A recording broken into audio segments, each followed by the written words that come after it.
An enforced disappearance occurs when a person is taken against their will by the state or state agents, and their whereabouts is not revealed to their family or to their legal representatives.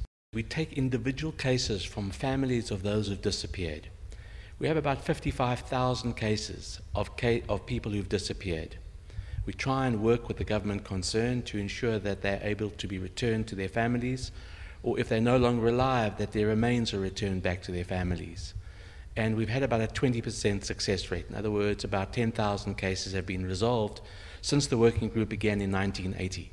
We work with countries to make sure they have a particular law criminalizing enforced disappearances, setting in place mechanisms to deal with training of the military, dealing with registers for detainees, anything which can help to prevent and eradicate the practice of enforced disappearances around the world.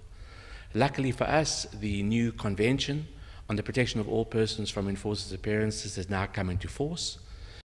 Enforced disappearances remains a very underreported crime, particularly in certain parts of the world. Many people don't know about us, they don't know about these mechanisms. People in many parts of the world, because of poverty, because of illiteracy, because of a range of particular issues, don't know where to go. And certainly we try and encourage people that have had family members or colleagues at work or others who disappeared to come forward and report their particular cases. We hope we can be helpful in those particular situations.